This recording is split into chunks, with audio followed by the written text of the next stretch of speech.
Hello and welcome to a Bergkamp Wonderland, an Arsenal podcast. I'm Gunnar Gimli and tonight I'll be joined by... First up, he's our producer and resident fat man. It's Danny the GFP. Oh shit, I meant stat, not fat. That's twice in a row you've got that intro wrong. You tit. Are you doing it deliberately to pick on me? I think you should leave it in. That was good, that. Yeah. It was deliberate. Oh, I gathered that. By the way, you did it twice in a row. Wonderful, thank you very much. Yes. You can ask me how I am. You alright? I am a happy father. My child did her GCSE results today. She got 17 A stars. Massive congratulations to Sean. Well, she got one A, 5 Bs, 4 Cs, and a D. Bless her. D's. Right, next up, he's still the Don Daddy, and if you ask him what his favourite sauce is, he'll probably say Heinz. It's Geoff Arsenal. Hey, Geoff. Hello, Kim. How are you, mate? I'm cracking. I've had some phone issues this week, but I think we're up and running. Ah, good man. Good man. Yes. Next up, this man is more Welsh than a sheep with a leek shoved up its Jason Davis. Shemai. You right? Yeah, I'm good. You okay? Yeah. See, I'm glad we banned you from the C word, because I half expected one to be coming my way this week. No. I'll call you that in private. He certainly has. If you heard the messages in the WhatsApp group. Oh, by the way, Carpenter out. Fantastic. You know, I'm not being funny, okay? It's like clown football down in Plymouth. Unbelievable. He was telling me on the weekend how they were going to smash this team on Sunday. What happens? They get bent over and they take it from behind. It's disgraceful. He needs to go. Did you hear him when he put that voicemail in? I thought he was going to cry. Right. It's so much fun. Next up, a man that's only just come out of hiding since the World Cup. It's our injury specialist, Aussie Dom. Hello, Dom. G'day, lads. How are we all? Evening, Dom. All right, thank you. Very How good. do, Cobber? Mate. What's that? Never mind. Another shrimp on the barbie and all that. Oh. We don't even have shrimp. We have prawns. Yeah. Really? Yeah. And Dad have a barbecue. He has an oven, so get on with it. I know a good joke about a mortuary and a prawn. Hey, But never mind. Right. Dom's birthday. Dom, It was his birthday on Monday. Dom, what time is it now in your part of the world? It's 18 past 4 a.m. Fucking hell. You're kidding me. Oh. Really? That's a committed man right there. Dedication. Well Can done, you play Dom. centre forward, mate? I think we need someone like you up top in a minute, I've got to tell you. He probably can. He can do everything else he fucking puts his hands to. Yeah, it was his birthday on Monday. He was the grand old age of something we're not going to say. Happy birthday, Dom. Thanks, guys. Right, no offence to the rest of you, but I've definitely saved the best till last. Our special guest tonight is an ex-Arsenal midfielder and long-time friend of the show. It's a pleasure to welcome back Dave Hillier. Hello, Dave. Good evening, ladies. Oh, sorry, wrong podcast. Good evening, lads. Nice to be in contact with you all again. Thought Amanda said I need to get a little bit of a promo in for theirs. Oh, bless them. I feel that we're being used as a stepping stone. For bigger things. Mate, we're men. That's what we are. We're stepping stones for women. You know where it goes. We're like floor tiles. You lay it right the first time, you can walk over it for the rest of your life. That's the one, mate.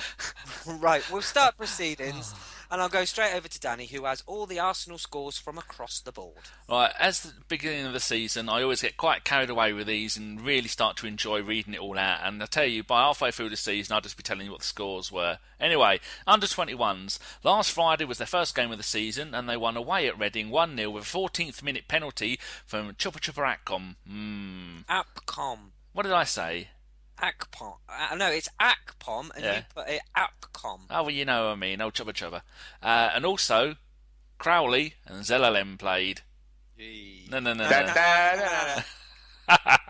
Their next game is tonight at 7 p.m, which means they've just finished half-time at Meadow Park, which is Bournemouth's home ground, and they're playing against Derby. I've no idea what the scores is, but I might try and have a look.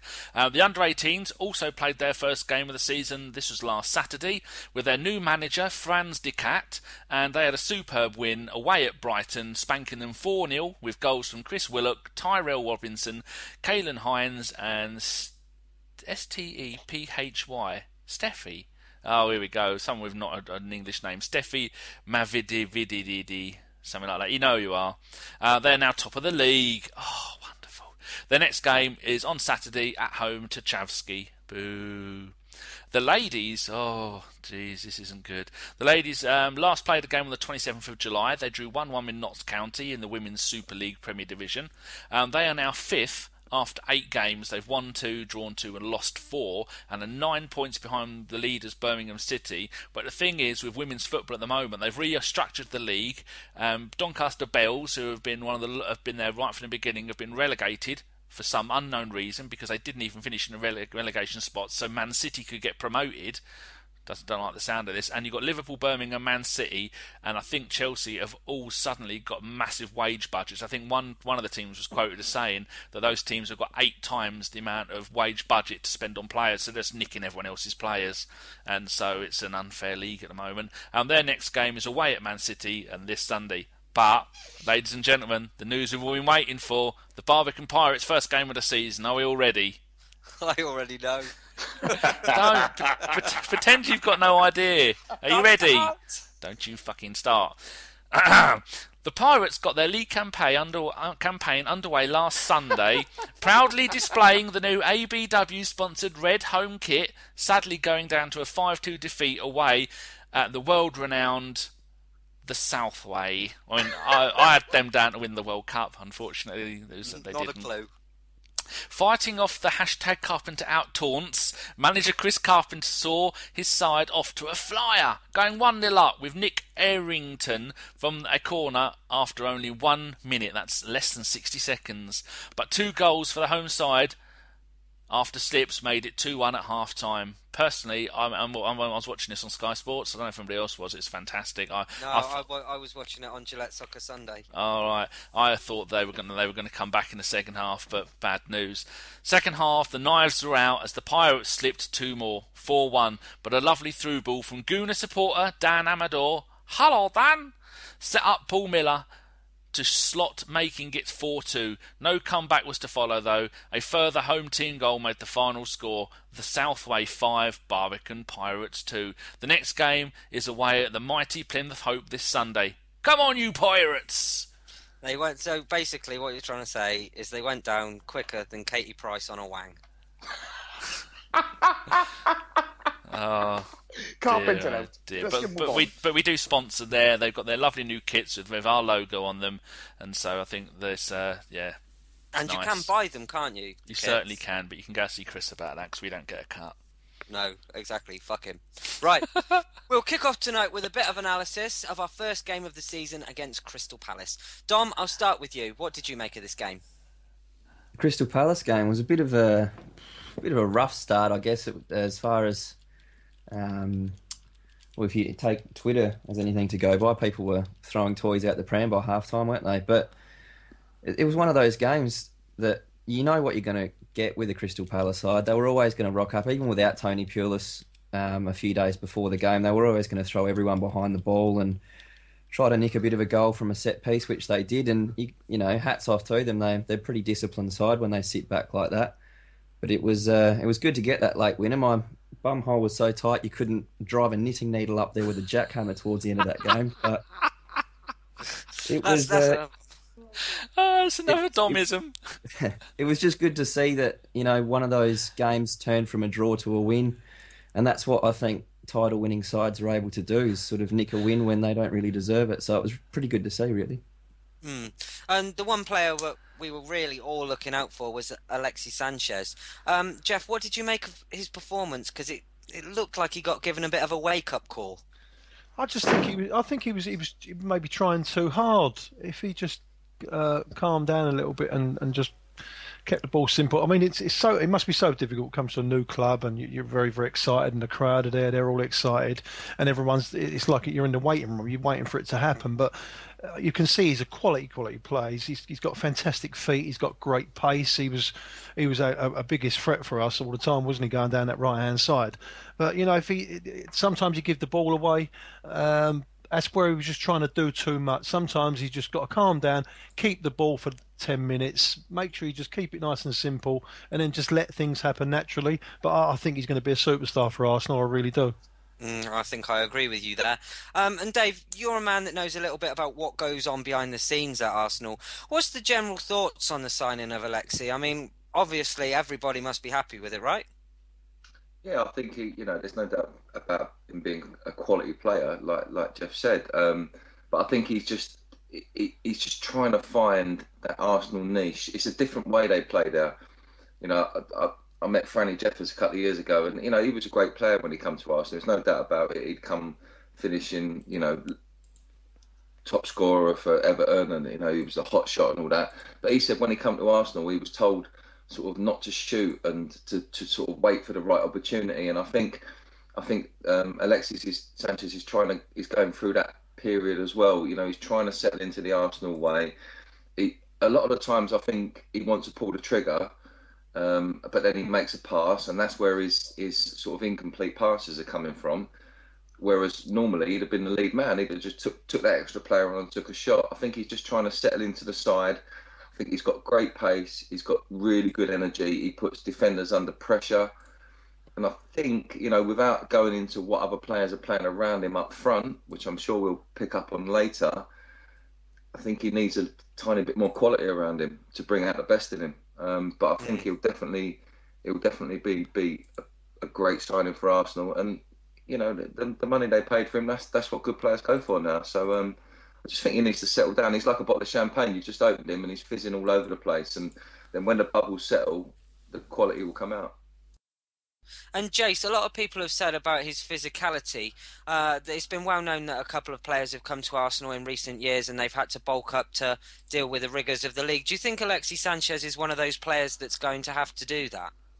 No, I think he's stacked. I think the boy is in peak physical condition.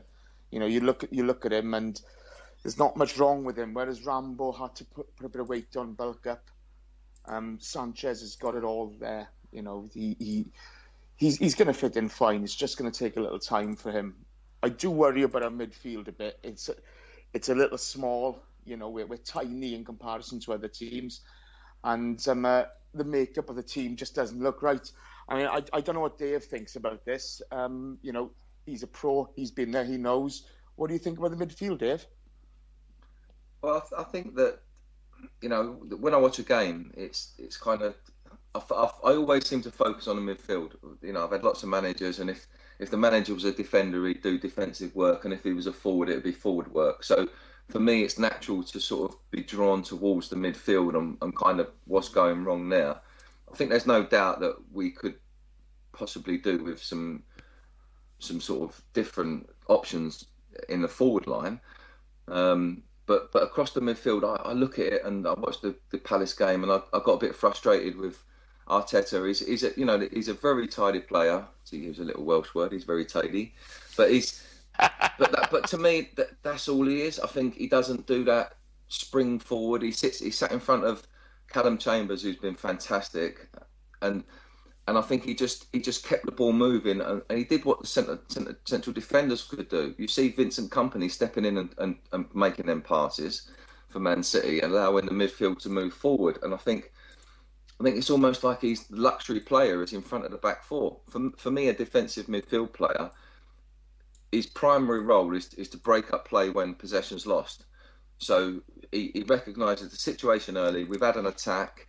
It's broken down, for whatever reason. Alexis Sanchez has tried to make that extra pass. It's been cut out. The instant that ball gets cut out, he then retreats to protect the back four by sitting in front of however many forwards they've got, one or two. You sit in that little hole. You stop the ball there. You force the ball wide, and you close them holes up. But then if you do eventually break it down or play breaks down, you spring forward again. You become a midfield player. You take part in the attacking moves. For me, a lot of the time, Mikel just sort of sits there and waits for that ball to come out and be that continuity man, the one that takes it to right and then back to left. And that don't allow Aaron Ramsey and Jack to get in between the opposing team's midfield and defence, because then they have to support him from a deeper position. And unless Arteta can get the ball, play it to Giroud or to whoever's playing centre forward, and then they can link up with him, there's no way of attacking down that middle. So you're forced down the flanks all the time, and that is where teams want you, down the sides of the pitch. Yeah, I think what they're weary of is obviously his legs. Arteta has been a decent servant for us, hasn't he? But it's quite clear now that he's struggling for pace, and he's struggling to get about the pitch as quick as he used to, and what we need at the moment. But I mean, it's going to be difficult. So. Especially the couple of spankings that we got last season, didn't we? I think they're a little bit worried, and maybe he's asked him to sit in there and just don't venture too far forward. You're right what you're saying. But Geoff, I was always taught, and as a player, the best form of defence is attack. Yeah, agree. So you can't, as a defender or a defensive midfield player, as soon as you start dropping off of people, you create a problem for yourself. It feels comfortable because you think they're in front of you. But they're in front of you with the ball. If you get right up tight to them, and you're sort of on the edge of them, almost driving them back as they're coming forward, you've got much more chance of breaking it down because naturally the defenders will be able to step up a couple of yards, and the whole team moves up the pitch a bit. You look at Yaya Toure, and I've probably mentioned this before, but I see him as a defensive midfielder. But he scored 20 plus goals last season from that position by just breaking up play, playing one or two passes, and then streaking forward. And that's what you've got to do. He's attacking, but at the same time, he's drawing all their players back. He's dragging people back with him so that they can't attack. And if it breaks down, he just turns around and he strides back. And I appreciate what you say about Arteta not having the legs, but was he ever that kind of player? When he was at Everton, he was continuity player, but he was probably 10 yards further up the pitch. You never see him breaking forward and striding back, breaking forward, striding back. You need someone like that. If Diaby was fit all the time, I'm sure when I've seen him play, he likes to do that kind of thing, and he's got a presence about him. But would you not say, Dave, that ever since Patrick Vieira, who, from what you described there, did exactly that? He broke up the play, he drove forward, he made the killer pass. Do you know what I mean? And many people looked at him as a defensive midfielder. However, he did attack an awful lot. Yeah, I played with Patrick, and Patrick joined the club when I was there. He actually, he didn't take my peg in the dressing room, in the training room, but he was next to me, and I was in quite close quarters to him for a long time, and he was a big, intimidated person, and when he sat in front of the back four, you couldn't just thread a pass through anymore because his long legs would stretch out. He had that sort of imposing figure that just made you think twice, took that extra split second to make a decision. Can I actually get the ball past him? It's like, taking a penalty against the goalkeeper that's 6'5". You've got to put the ball in the bottom right-hand corner, whatever. Whether they're 6'1" or 6'5", as long as you put it in there, you're going to score. But when there's a 6'5" bloke standing there, it makes it a lot harder. And to have that sort of presence of that sort of long-rangey, imposing figure, who that if he nicks it off you within 2 strides, he's going to be getting away, it kind of puts doubt into your mind. And that's, as a player, that's what you want to do. You want to cause problems for your opposing players. And I just don't think, even if Arteta cuts it out, players are that worried about him then playing their 1-2 and getting past them. And do you know what? To be honest with you, I'm not entirely sure that he gets. It's all about angles, isn't it? But when the forward players running towards you and they're looking to pop it into a centre forward and maybe get a 1-2 going, it is all about angle. As a defensive midfield player, you just got to make sure the angle's right so he can't get it past you. It's as simple as that. Whereas I'm not sure he gets himself in them positions anyway. If you get what I mean. He's caught in between. If you're bigger, you can cut 6 inches on a leg, can cut the angle down from sort of, massively. Absolutely. Yeah. If a goalkeeper stays, 5 on the edge of the 6-yard box, say, and doesn't come out and close a shot down from the edge of the box, you can see both corners. If he takes 1 step further, he covers the whole goal. So the angles, the angles close down really quickly, and that extra little bit of length makes a big difference, and that physicality makes a big difference. The thing is, he doesn't stretch the game when he needs to, and he doesn't tighten it up when he needs to, does he? He's just neat and tidy constantly. Yeah, it's just in there is continuity. He's a luxury, but in front of the back four. We need, if you're going to have a luxury to me, you have him running around the front two players. You let Santi do it, or you let Alexis do it. You say, right, run around the other two players that are the other one centre forward and the player that's playing on either on the right or the left, and you just move around as you want. Be the luxury up there.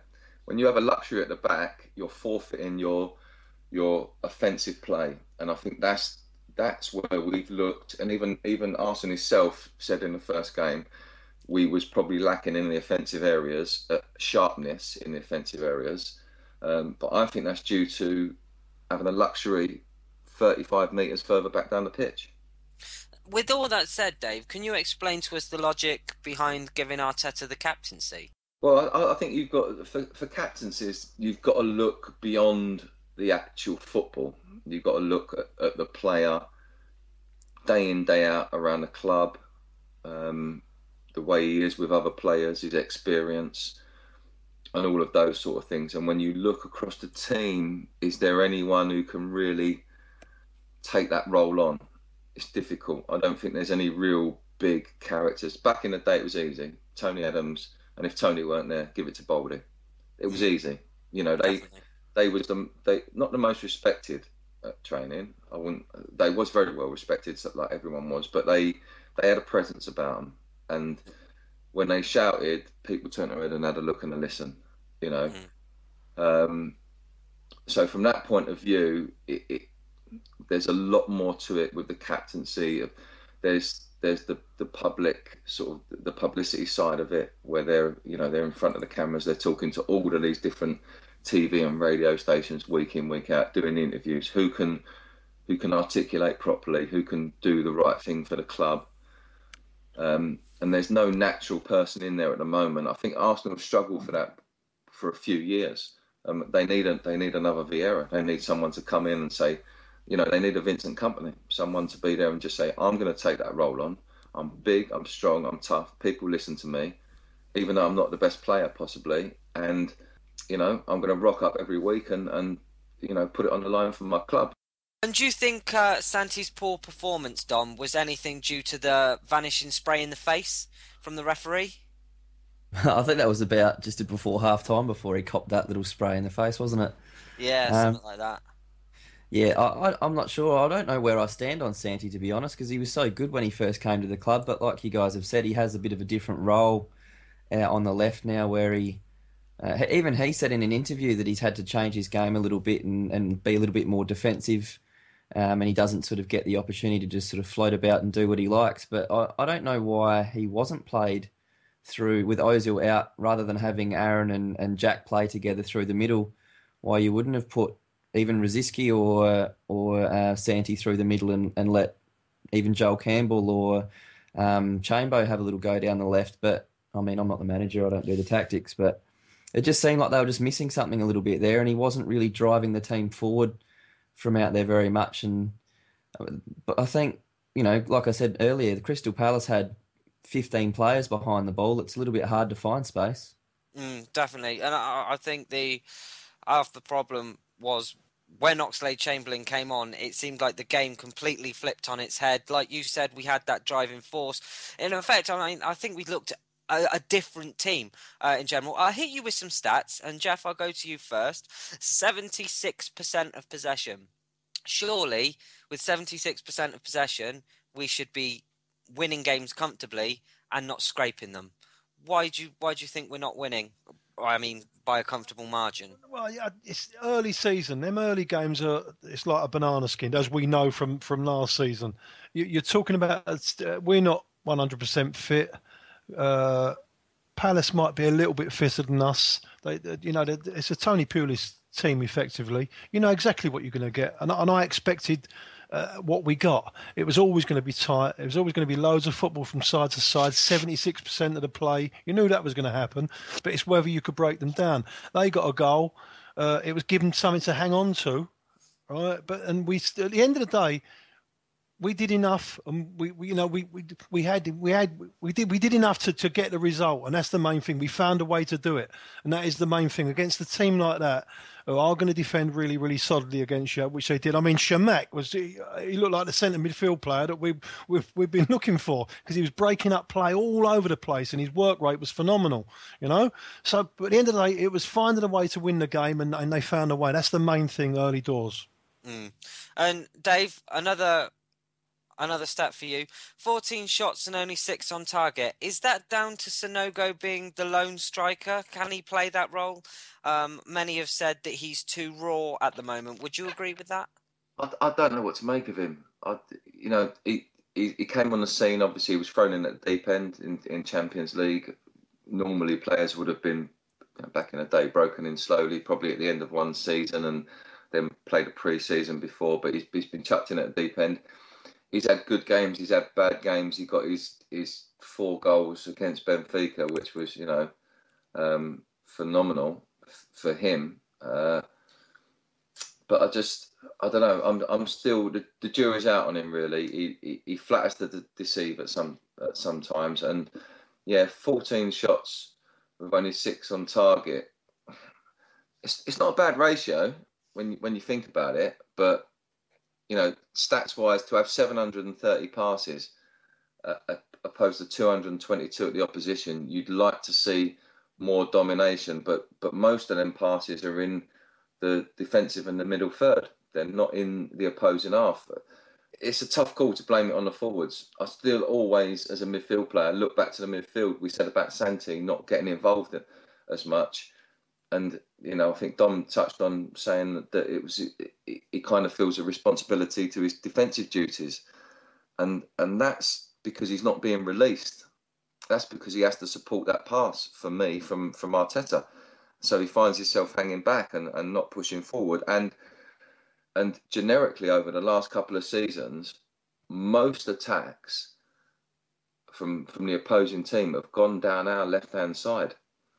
The right side has been pretty sort of not attack free, but it's been consistent. They've been steady. We've had good supply of crosses and attacks from the right, but we've struggled down the left, and we've been attacked down the left and down the left. You've only got to go back to the end of last season, even the cup final. Things came from the left hand side to start with. That's where the problems came in. The balls delivered from down there, and I think that's because Santi's not a defender. He don't know what to do there. You need to release him, and when we've seen the best from him, it's been in that forward third.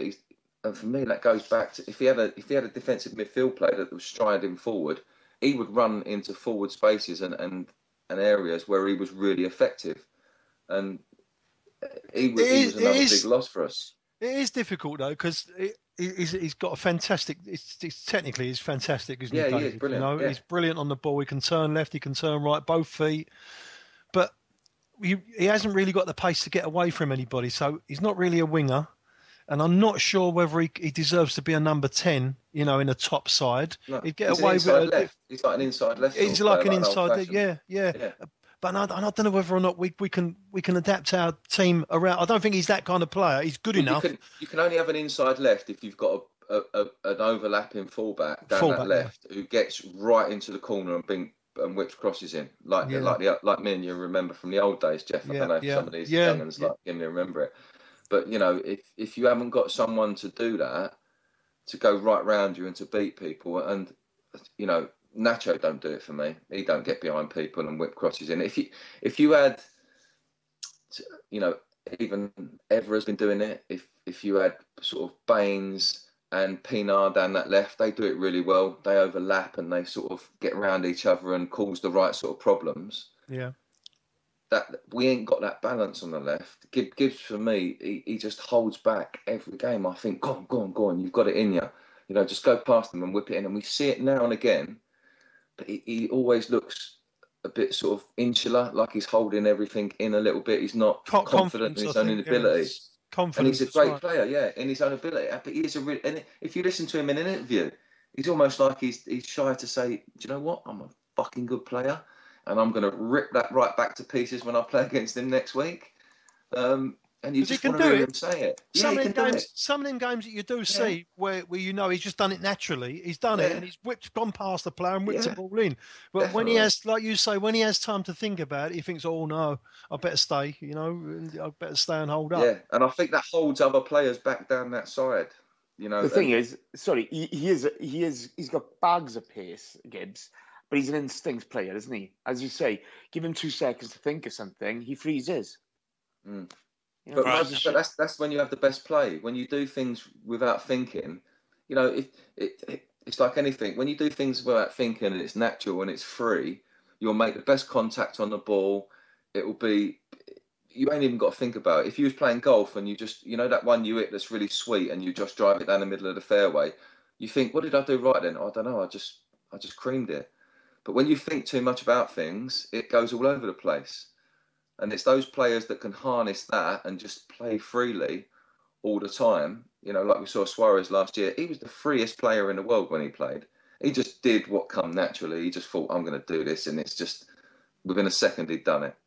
I But very think, much like Ramsey used to overcomplicate his game, he's been told to make it simple, and it just seems like a fish to water. Just like every time he's yeah, shooting at the goal, every time he's making a pass, every time he's running at players, it's just like I think he even said in an interview after the game, he's just playing his football, and at the moment everything is coming off for him. yeah. You know, You're and taught from when you're a kid that football is the simplest game. If you do the simple things right, you'll stand out. And if you can do the simple things every time you get the ball, you'll make a good career out of the game. There'll always be the players that have got the edge, that have got the pace, that have got that little bit of difference, that have got the vision and the foresight to do things. But for everyone else, do it simply and you won't have a problem. And that's where, going all the way back to when we was talking earlier about players that don't make it because they just complicate things. If you play it simple and you do it easy, it's not difficult to make a career for yourself if you've got all the other attributes. But on the pitch, just play it simple, and do the easy thing, and you'll look like a good player all the time. Definitely so. I think we'll end it there then, but there's lots of football to talk about tonight, so we'll move on to Tuesday's stalemate in Turkey. For his thoughts on the game, I will go to Jason. Turkey, horrible place to go, isn't it? Really aggressive, hostile crowd. Could say the same about Wales. Damn right you can. You wait till later. The pitch was a disgrace. You could see the ball bobbing as you go along. It was a tough game. Not much to write home about. I mean, we talk about Sanogo being ineffective up front. I thought Giroud had a stinker. He looked disinterested at times. I'm not his biggest fan, I've got to be honest with you. The Ramsey red card was cheap, to put it mildly. I think the referee was a bit horrible. And do you know what? After the kick-off with Demba Ba's long shot, etc., I was happy with the 0-0. I thought we'd win it 2-0, but no, it wasn't to be. So, hey, we'll come away from places like that with a loss on a lot of occasions. It wasn't a nice game. I'm just happy that we didn't lose, to be honest with you. And we'll jump straight into that Ramsey red card then, and again we'll go to Dave. You've got a bit of a reputation, or did do back in your day, as a tough tackler. To see someone sent off, and I'll quote Jace, so cheaply, does it make you quite angry? I mean, how many times a game would you have been sent off back in your day if that's a red card in today's modern game?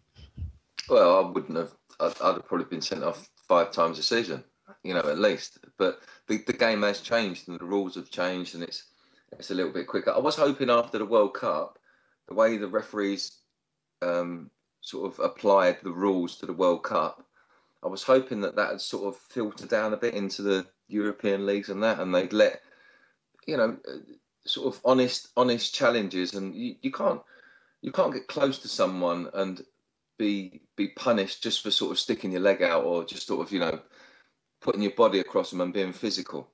But they seem to just take exception to it and just say, yeah, that's a card. And then all of a sudden you're on that big warning that you can't do that again.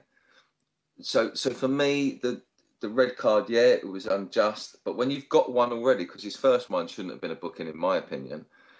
And then you've got to play your game so safely after that you can't even think about you can't even think about committing to a tackle unless you know it's a 60-40 or more percentage than that you're going to win it. You can't go for a 50-50 again. So it kind of takes away from your game a little bit, and for me it's totally unfair. It changes the dynamics of the game. While you're playing on a yellow card, it changes the dynamics. So it affects your play then. So straight away, Aaron Ramsey's not going to be sort of hustling and bustling around people and doing things. But then there's the consistency issue. There was loads of other challenges on that pitch that day that if you judge them by Ramsey's second one, should have all been yellow cards. It's frustrating. It affects future games. It's just totally unfair. And like I said, I was hoping that the referees would have took a tip from the World Cup, because I think that's part of what made the World Cup a bit exciting.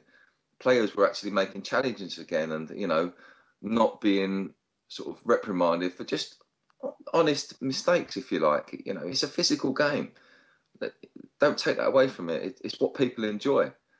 But to be fair, the Turkish side certainly got right up at Arsenal from the start. Taking that shot, I think, was pretty much pre-planned. They would have looked at Szczesny's starting positions and said, have a go then. If at least it had put them on their back foot, which it did.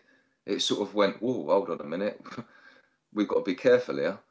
And it unsettled us a little bit, and we saw him have another chance a little bit later with the volley when he was put through that Szczesny made a decent save from. And I'd agree. It wasn't the best result in the world, but I'll take a 0-0. I think they'll be difficult for them to come to the Emirates and perform the same. And I think Arsenal will be super up for it. Definitely. I think one of the standout players of that game was Matthew Debussy. Dom, wasn't it so nice to see him squaring up to the Besiktas players? It looked like he'd just been an Arsenal player for years, the way he was getting involved. I did love that. I think that came from one of their players gave Aaron Ramsey a bit of a knee in the Jats crackers, and he went down. And I think Jack didn't like that too much, and he was the one that sort of instigated it with a pretty sort of aggressive challenge on the sideline. But you're right. There was a point last season where I saw Ross Barkley push Arteta over, and he was our captain at the time, and no one did an absolute thing.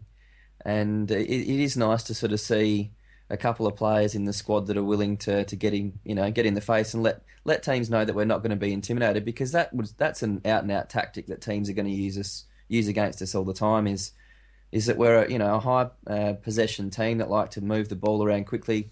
Teams are going to try to those little niggly fouls, nothing serious enough to give away a yellow, but enough to just break our play down a little bit. So it is good to see someone get up in their business. And Geoff, what do you think of that whole situation with Debussy? I mean, for me, he's not had a bad game so far. So really, I mean, it's been a fairly smooth ride from Sagna to Debussy. Would you agree? Yeah, it looks like he's been a good signing. It's like I said, before, it's like a continuation. I was concerned that he wasn't as good as a defender as Sagna, which he might prove he might not be, but he's done very, very well defendingly. But what we do see from him, no doubt about it, he's definitely better offensively than Sagna, because when he gets forward a lot more. He's got more confidence when he gets forward, and he put in a couple of decent crosses against the Turks the other night. And going back to that particular game, it was a very mediocre performance from us. But you mustn't take away that the pitch was absolutely diabolical. And I know both teams play on the same pitch and blah blah blah, but it is a great leveler of the quality. When you're a footballing team and you like to zip them passes in the quick one touch play that we play, and that is most part of our game, it's a great leveler when you can't do that. You're brought down to the opposition's level, immediately. So we done well to get out there with a 0-0 in the end. I was really, really relieved, But I think we'll finish them at our gaff. I don't see no way in the world that they can beat us or even score. I don't think they can do it. No, but if you remember, Geoff, when we played Champions League at the San Siro against AC Milan, when they churned up the pitch on the wings to stop us playing down the wings when we had Chamberlain and Walcott, and it really screwed our game up, didn't it? Yeah, it did, but they was a decent footballing team as well at the same time. Whereas the Turks are not, they're nowhere near our level really. On a proper football pitch, I don't think if you play 10 games, we'd win 9 of them.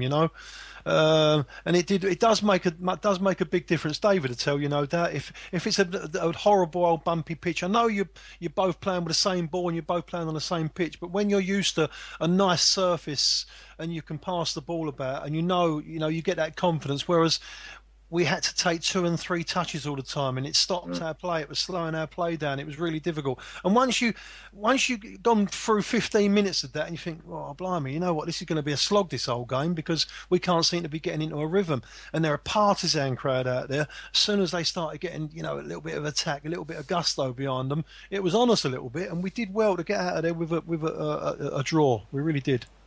And Danny, over to you next. They seem the fans, the Besiktas fans, seem to whistle every little thing. It seemed like that whole stadium was a cauldron for that match, wasn't it? Oh, it's a horrible, horrible game and a horrible thing. Before I go on to that, can I just give you 3 quick score updates? Yep. The Go for it. N17 scum went to the massive Cypriot team of AEL, went 1-0 down, 1-2-1. Ugh, Boo hiss. I'm currently watching England ladies away at Wales ladies, 78 minutes, England 4-0. Prick. You prick. And the most important one is Arsenal under 21s in the second division, which is the Premier League 2. We're 1-0 up, and with about a quarter of an hour to go, and Ashley Maitland-Niles scored in the 49th minute.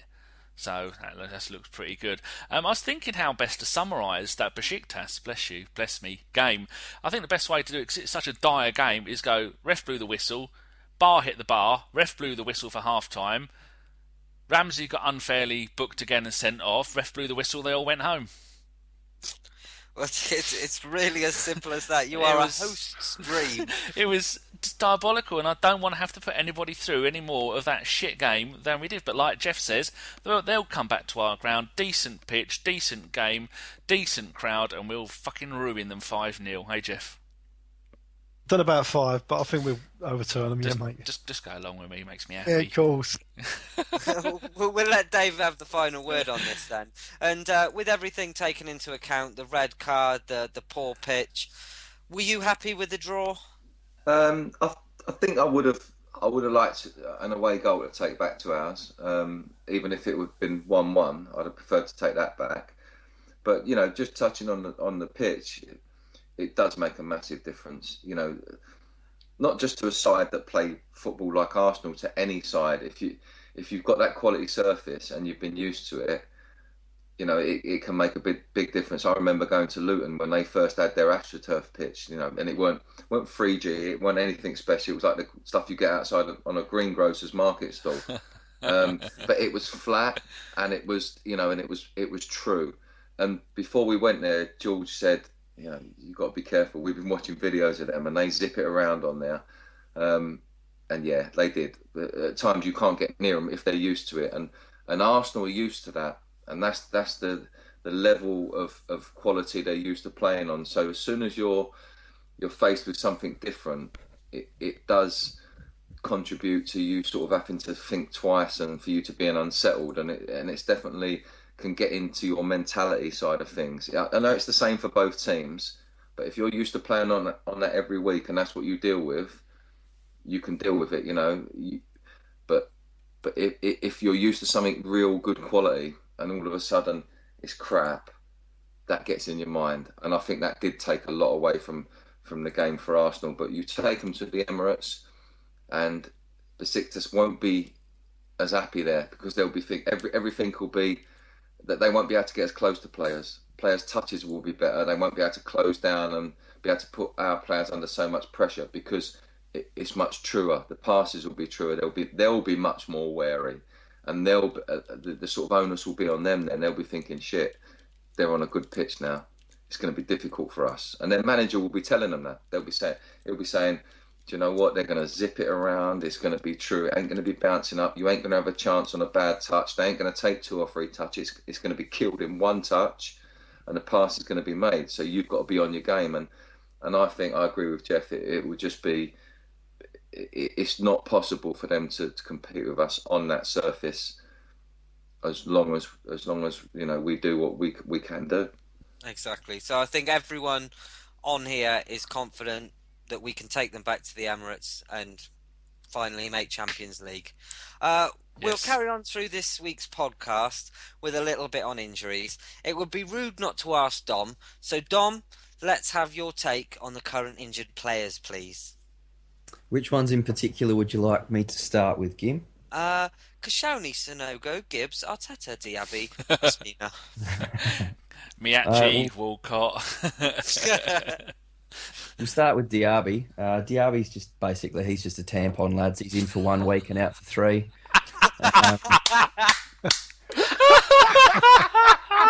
Very good. Oh, he's done it again. That's a range of T-shirts if ever I've seen it. That's humour for you. But, in all seriousness, I do feel for the bloke.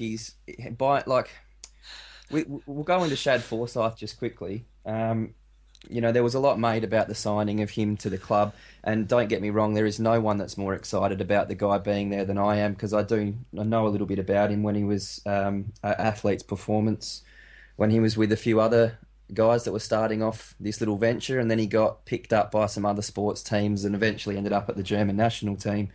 So make no mistake, the guy's world class, but what you can't do, no matter how good you are at the strength and conditioning side of things, is alter someone's biomechanics too much.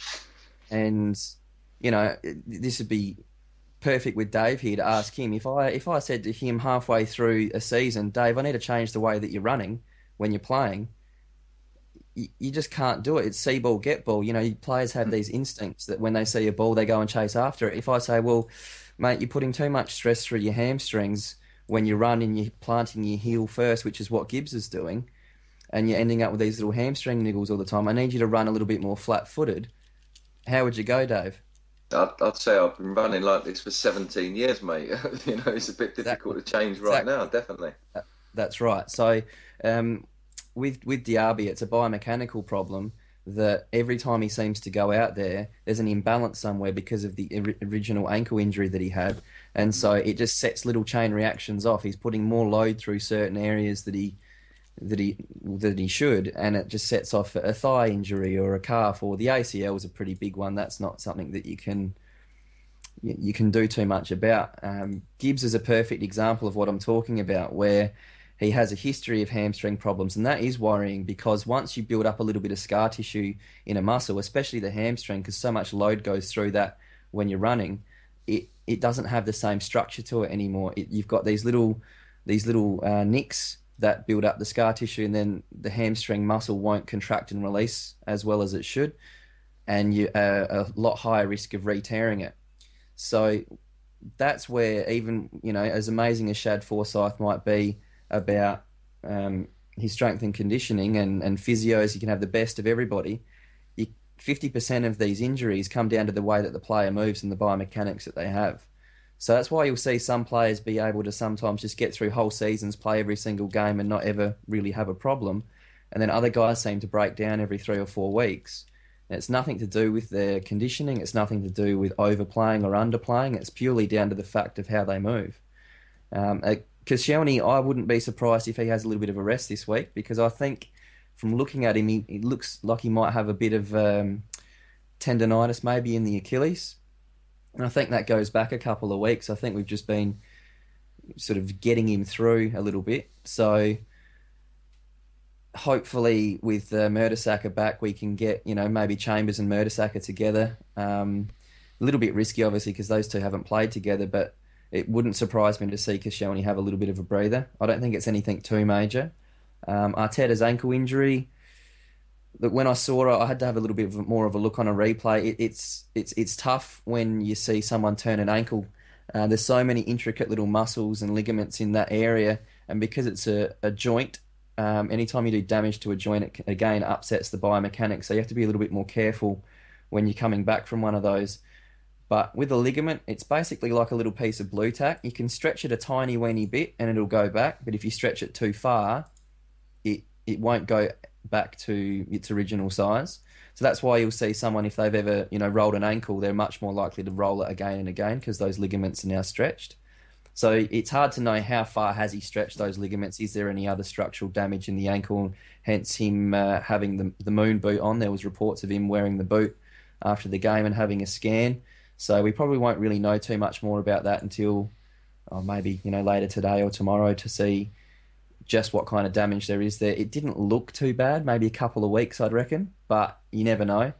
Who else is on the injury list at the moment? Sonogo, yeah.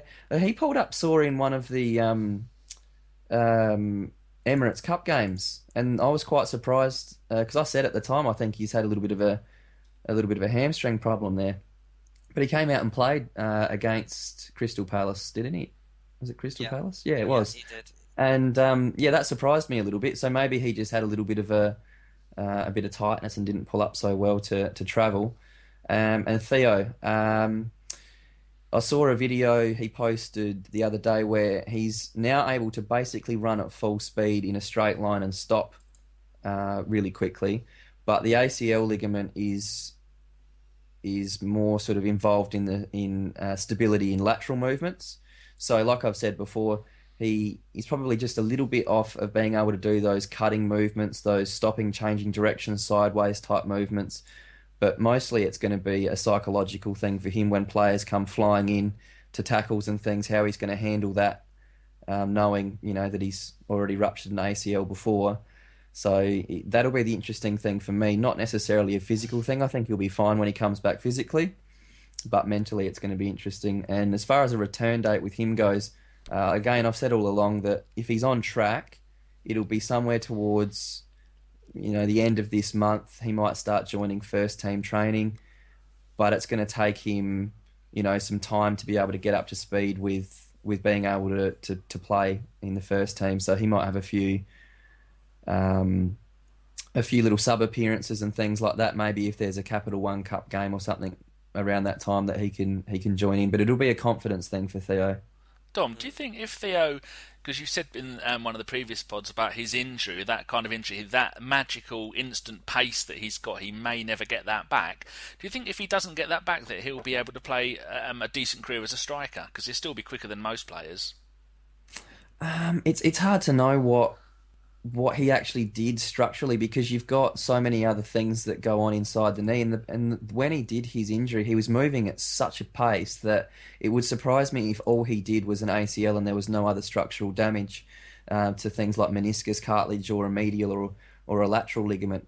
The way that his knee turned inwards would suggest that he probably put a fair bit of strain through his medial ligament as well. So it really depends. I don't think he's going to have much of a problem. The technology that they have these days when it comes to fixing those types of things is so much better than what it was just a few years ago even. So it's not something that I'm too worried about as far as his pace goes.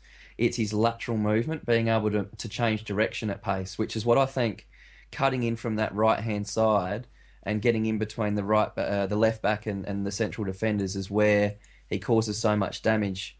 And it's just going to be interesting to see if he's still got that in the locker, not necessarily the straight line speed. But I see what you're saying. I'm not personally a believer that Theo's going to be the answer to the central striker position, but that's just more of an opinion than anything else.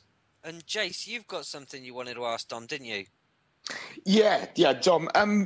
We've spoken many an occasion about injuries, etc. Dom's helped me with my knee and so forth. You work in sports and conditioning. You work on a professional level. How often do you use the term red zone? Oh, I've never ever used those words in my life, to be honest, Jace. So I think it's a bollocks used by bloggers then. Yeah, basically. I think Arsene Wenger might have mentioned it in an interview once, and then people just sort of grabbed hold of it from there and went on. And that's one of the main reasons why I answer questions on Twitter and interact with people, is because some of the stuff that you see is just so far off the mark that it really seems like one of those topics out there that the information is a friend of a friend told me, or I know someone, I think just to be able to give people the factual scientific information is a good thing. But the red zone stuff is basically what you're doing is you're just tracking someone's load. You're just tracking to see how much somebody's moved, what intensity they've moved at. Are they likely to be starting to get fatigued?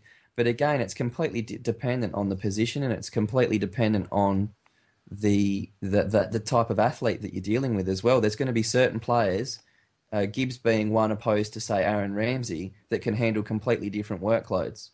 So there's not really a red zone because every player is so different. You're not going to run Mertesacker the same as you're going to run Debussy, even though they're both defenders. So that's what Shad Forsyth's probably going to bring to the club a little bit more, is that individual training and the tracking of players. But this whole red zone thing, where the idea that you can just get to a certain point, have a rest, and then you won't get injured, is laughable. Kieran Gibbs is the perfect example of someone that came off a pre-season, didn't go to the World Cup, played some pre-season games, was as fit as he's going to be, and did a hamstring. So it's one of those things. And do you have anything on Ospina and why we haven't seen him so far? I understand that it's an injury he picked up before he signed. Yeah, apparently it was a thigh injury that he got playing against Brazil at the World Cup, and that's probably about as much as I know. It must be a reasonably decent one for him to not be involved yet, because usually that's going to be something around a 4-week injury, and that's... So yeah, and again, it depends on where the injury was, whether it was high up on his thigh or what muscle he actually injured, or what grade of tear or strain that he had. So I mean, I wouldn't think that he'd be too far away. It was that Colombia Brazil game was a fair while ago now, so he should be getting back to fitness pretty soon. Interesting that we didn't have the outcry with Ospina that we had with Kim Kallstrom. You remember that debacle when he come over with a broken back and we still signed him? but we did the same with Ospina, didn't we? Obviously being he's ripped his thigh muscle or strained it, whatever. It seems like you said, Dom, it must be half a decent one, because it's been a while now, isn't it? 5 weeks or something, isn't it? Yeah, I don't think he would have snuck that through the medical, to be honest. No, so we obviously purchased him when injured, wasn't he? So funny how it didn't make too much news. Is there anything that anybody wants to ask Dom about any special or other players that might be injured, or any concerns that anyone has over players? I'm just looking at the injury list already, and top of the league is Man United with 8, us with 7, Newcastle with 7, and Liverpool with 6. Does anyone else think that this has to really force Wenger's hand? Are we going to do transfers a little bit later? Dom, yes. Dom, can I ask Dom a question? Dom, in the old days, David will tell you this as well, there was only squads of 14 and 15 and all that. Why is it nowadays that we need is it because they are fitter and leaner, and the muscles are more prone to twang? Absolutely. The way that I sort of describe it is like, it's almost like the players now are like F1 cars. They're so highly strung and they're so highly wired that one little thing goes wrong and it ends up being a big thing. And it's almost like they're conditioned to be able to go flat out every time they have to perform. Whereas if you have just your normal car, you could drive that around the racetrack all day. So it's one of those things, I guess, if you think about how the structural frame of the human body, with the fact that the only thing that can change in size is the muscles. You can't get bigger bones or lighter bones. Your organs don't change shape or size. So, and ligaments are the same. So someone asked me this the other day, why are there so many more ACL injuries going on in football? And if you think of a player, rather than being 65 to 70 kilos, now we're talking 75 to 80 kilos. The force in which they're moving is so much more, and then the collisions are going to be so much harder. The change of direction, the amount of force that goes through these joints is just increased so much compared to sort of 10, 15 years ago. So it's basically the speed of which the players are now able to move, and you're putting strain and forces through things. Yep. I mean, Geoff put it in a way. I was sitting there listening to you, talk about your stuff, and I appreciate it's a science now and all of that. But I come from a playing career and was involved in. I tore my ankle ligaments, and 2.5 weeks later, from a torn ankle ligament, played with a stirrup and a strap in, and just bit the bullet for 2 or 3 weeks until the pain kind of went away. And probably didn't perform at much of a different level than when I was sort of 100% fit. I just wonder if you're finally tuning something as well as we are these days, whether the end product is really that much better. Because we had players that could run 100 meters in 11 seconds or 10.5 seconds. We had players that could do sort of 10 box to boxes, average 18 seconds of box to box, probably just as quick as a player would do it now. Do you think that the sort of mentality that you encourage players to have by finally tuning them and saying, if you feel a little tweak there, if you feel a little tweak there, we can monitor this, we can adjust that, we can do this, we can do that with you, takes away from that little bit of gritty stuff that you need to be a player? I always used to say, and coaches said to me, after a big injury, you need to get through 6 games, battle your way through 6 games, take the dead legs, the dead arms, the sort of sore ribs, all the things you're going to get, the sort of little pains in your ankles, and then when you come through it, you'll be sort of match fit after that. And I don't see players doing that now. I see them walking off the pitch with a little bit of a sort of an ache in their hamstring and getting a scan, and then saying, "Oh no, rest that for 2 weeks, and we'll finally tune it again." It's a bit like saying, "I've got a guitar. It's not quite hitting an E note. It's just slightly under, but I can't play with it unless it's absolutely perfect," and retuning it every song. Whereas the song sounds all right if it's a tiny bit out of tune. I don't know. It's just good point. It's a good point. That's what you said it better than exactly what I was trying to say. Because in the old days, they used to you'd roll your ankle and a little bit of spray, magic sponge, and you carry on. Yeah, and I don't know if the game is any fundamentally any better than it was. Even if players are a tiny bit quicker, is it worth it if they're that much more delicate?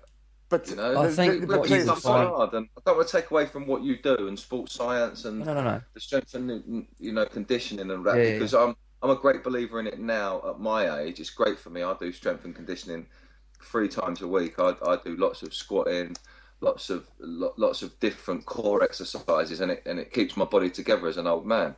I think what you're going to have is loads of pro footballers who can walk properly when they're 40. Whereas you look at the older players now, Ian Wright's got a fused ankle. I know people that can't sort of, even jog anymore, who are only in their mid-40s because of the shit they went through. But they still played 15 years of good football. And then at the end of it, they was just shot. Yeah, what I think you'll find is that if you had a team from, the 80s versus a team, now, the team for the 80s would probably be able to keep up for the first 20 minutes. I guarantee the team now would blow them away for the rest of the game. It's a repeat effort. It's all about repeat effort now. So you were saying before how you've got players that can sprint sort of similar times, but I would hedge a bet to say that someone like a fit Theo Walcott would be able to sprint and hold his pace and hold his times, and they wouldn't drop so much over 20 sprints. Yeah, so but I think would that's that where happen things if you have changed. fucked him in the leg 3 times and give him 3 dead legs and then said, now run, son, like we was playing back then? I mean, it's kind of relative to the game now. That's what we're Yeah, I looking don't at. think those impacts are quite as crunching as back in your day. But But as you far said as earlier about the weight ratios, of someone sort of 75 kilos to someone 80 kilos going into a tackle. I just that's think players probably more don't do. strain on joints and things. It's a tough one. I completely understand where you're coming from, I mean, but it's a different game now. Like you yeah. said, an athlete is. I know from when they talk about sort of, when you go into the Olympics or any sort of athletes like that, sort of track and field or anything like that, if they get a slight cold, it'll affect their performance so much that it's that half a second or that sort of half a meter that they lose because of that blows them out of the water. They're not going to be able to compete, so they just don't bother. They're so finely tuned. But as a player and a supporter and a fan, I don't know whether it's worth it. I think we're old dinosaurs, Dave. Me and you. Yeah, Probably are, mate. Sorry, the lads. easiest way to explain it. Sorry to cut in, lads. But combined with that, you're talking about £30 million assets now. You are, yeah, that's right. And it's a business now. Yeah, exactly. And whichever way you look at it, Callum Chambers is 19 years of age and he's 15 million pounds worth of asset. That's the bottom line. So I mean, no disrespect to anybody from any football era. If you take to the park, you get my respect, okay? But these clubs are going to wrap these boys in cotton wool, because how many guys couldn't shake off the dead leg, couldn't play 2 weeks later, it ended their careers. And this is the thing. Yeah, but to be fair, 15 million quid now is worth the same as what 1.5 million quid was worth 20 years ago. So, yeah, so Ian Wright would have, if he'd have, when he signed for Arsenal back in the, in the 90s and that, what he signed for say, I don't know what it was it 7 million, something like that? 2.5. Was it 2. Oh, Dennis was 7 million. Yeah, 7.5. Yeah, so you're talking about Ian Wright then 2.5 million would be 40 million now. So he'd have been, it's relative to back then, but it was just a different. So the investment would have been the same for Arsenal then. It wouldn't have been, as far as a club thing, been any bigger or any smaller. It's just because science has moved on so much that they know they can get so much out of a body now that they want to push it to the limit. And I agree totally that we probably wouldn't be able to keep up for 90 minutes at that pace. But I tell you what, our football and our mentality and our grit and mental strength and the way we played, we wouldn't be getting hammered by them teams. We'd be competing with them. I know what you're saying, Dave. As far as it almost seems like the modern athlete is a little bit soft, that they can't walk something off if it's a bit of a niggle. You'd be surprised. I think a lot of players do play through a fair bit more than what we probably see on the surface. But it's not just exclusive to football and the Premier League. We're talking about elite sports people here, NBA, the NFL, all of these types of industries are now really enhancing the sports science, because what it does is that if you can get a 2, 3, 4% benefit over a rival, if we can make sure that our players can perform at a higher level than the opposition, then it's an advantage regardless of skill, regardless of quality, regardless of talent, regardless of anything else. You can still make sure that you have an advantage. I agree totally, and it does. There's no doubt about it. It's like cars have just got better over the years, and why would you drive an old banger when you could drive something that's much more efficient and smoother and cleaner and all of that? But just the kind of controversial point I was trying to make was, does it make the game any better? Does watching a team now play really well as opposed to when I used to play and Geoff used to watch us back then? Is it worth the 40 million quid difference in every player? Is it worth all that? Would it be different? I don't know. To man in the street, I think he wants to see commitment, passion, and all of that.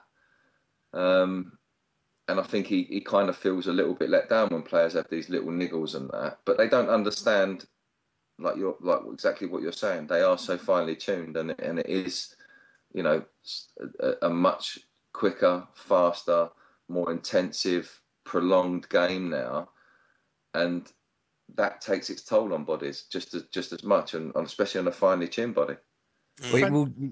This is something I was talking to some colleagues about. You're absolutely spot on in a couple of things you're saying, in that you can only go so far. The human body we can only keep pushing it so far until it does start to get to that bell curve where it starts going, start getting detrimental. And we talk about recovery, we talk about overtraining and all of those types of things a lot. But again, if you took the Arsenal squad and you kind of toned it down a little bit and you didn't put so much work into the legs, or you went a little bit more old school with the training, you'd get thumped. You'd get absolutely wiped off. You get old school results, yeah, definitely. Right then, I think that was a fantastic discussion, fellas. Do you know what? I sat by and I was totally enjoying that. But we must move on because, we are to a time scale and to some degree. And next we'll talk about some transfer stories making the paper over the week. Danny, I understand you've got some names for us. Yeah, just looking at the players that we've been linked to. Most of these are in the Daily Express that just seem to do number wang with transfers and players. and stuff like that. So we've got Kostas Manolos, who's a 23-year-old centre-back from Olympiacos for £6 million. Czech Tiote, we all know, £8 million. He's 28 from Newcastle. Loic Remy, £8 million, 27-year-old from QPR striker. Sami Khedira, whose value seems to be dropping by the week. He's 27, £12 million. Another one that we've just recently been linked with was an Italian called Lorenzo Insigne. Oh, if only Chris was here. He went to Dortmund. Has he gone? I only read about this today. I'm sure he went to Dortmund. Oh, well, they're saying is that Immobile?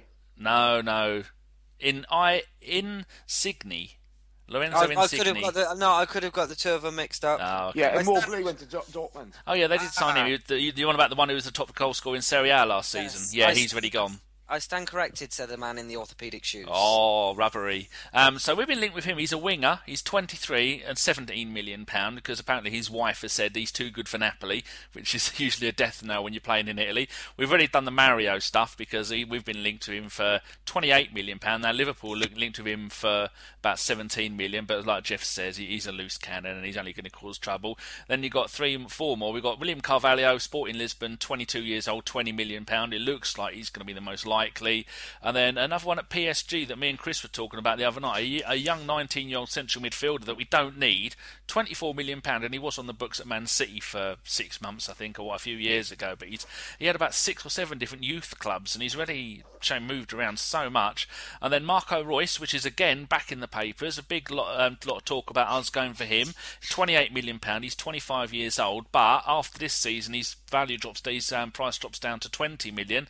And finally, on the way in that we're linked to, which is the biggest load of rubbish, Diogo Costa, I think he's playing in the Ukraine, 5 back-to-back titles over there, £40 million, and he's a 24-year-old. But also, there's been a couple of papers reporting that Lucas Podolski looks like and Galatasaray want him, and we've only asked 14 million.